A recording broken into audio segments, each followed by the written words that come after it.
The Catholic Church heralds itself as the source of truth and love in our world.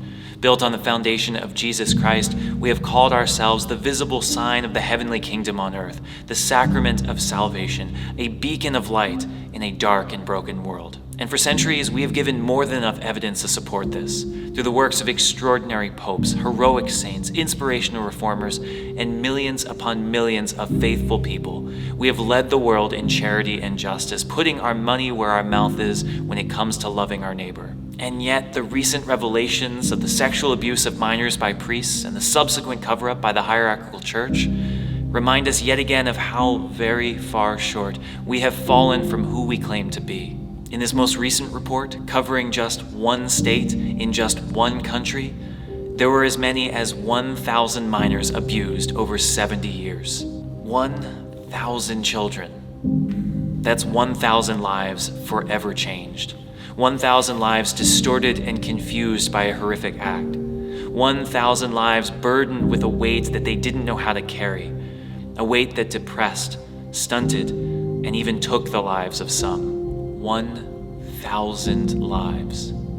And that's just what was reported. When I think about all that some of these children went through, not just the horrific acts themselves, but the pain of living without justice for so many years, it just makes me sick. There were priests that used the name and reputation of the church to abuse children. They used the name and reputation of Jesus Christ to lure them in, and then that same name and authority to keep them quiet, to hide in plain sight, and to avoid all penalty. It's because of all this, because of all that our church has done or not done over the last couple years, that I say, if you want to leave, I'll completely understand. I mean it. If the pain is just too much, if the weight is too much to bear, if the disappointment and disgrace is too overwhelming, or if you yourself live with the trauma of being abused and simply cannot remain, I will be truly saddened to see you go, but I will understand.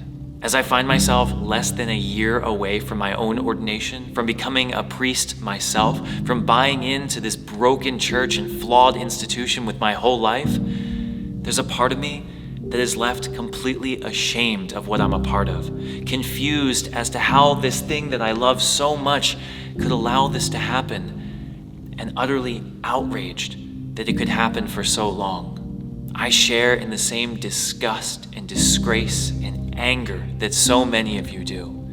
I know that I am in no position to believe that anyone in this world takes me seriously or that you'll believe what I have to say, but I'll say it again.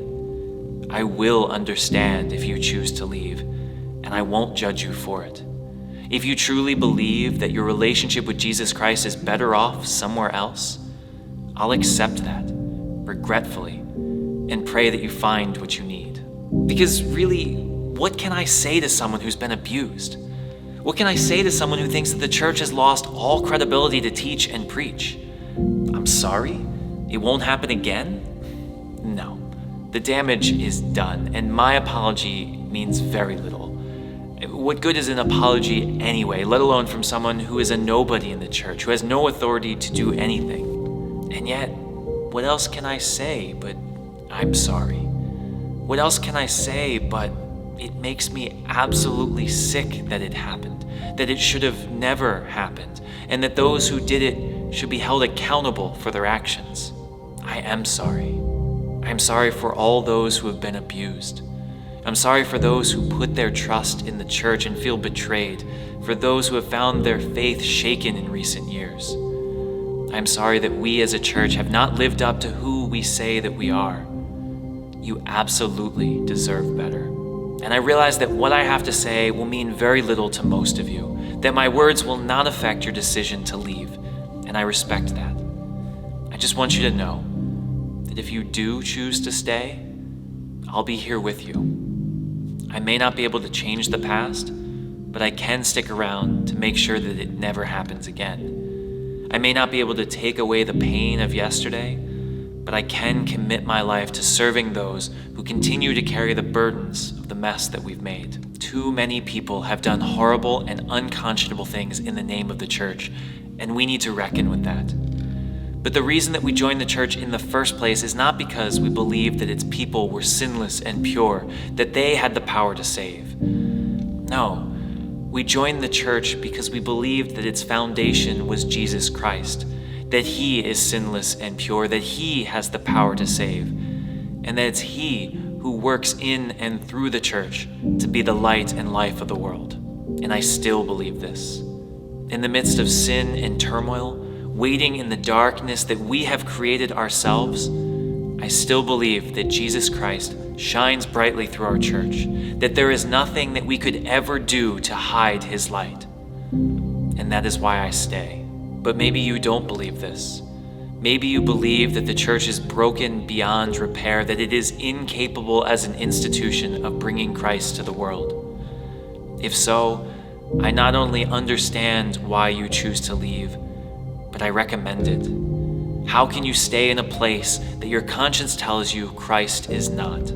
But maybe you do believe as I do, that the church is built on the foundation of Jesus Christ, that it may be broken and damaged in the way that it functions, but that ultimately it is still a source of holiness for our world. If so, know this: I will be with you, and more importantly, Jesus Christ will be with you through it all, healing, bringing to justice, and shining light on a dark and broken church to make it a beacon for our world once more.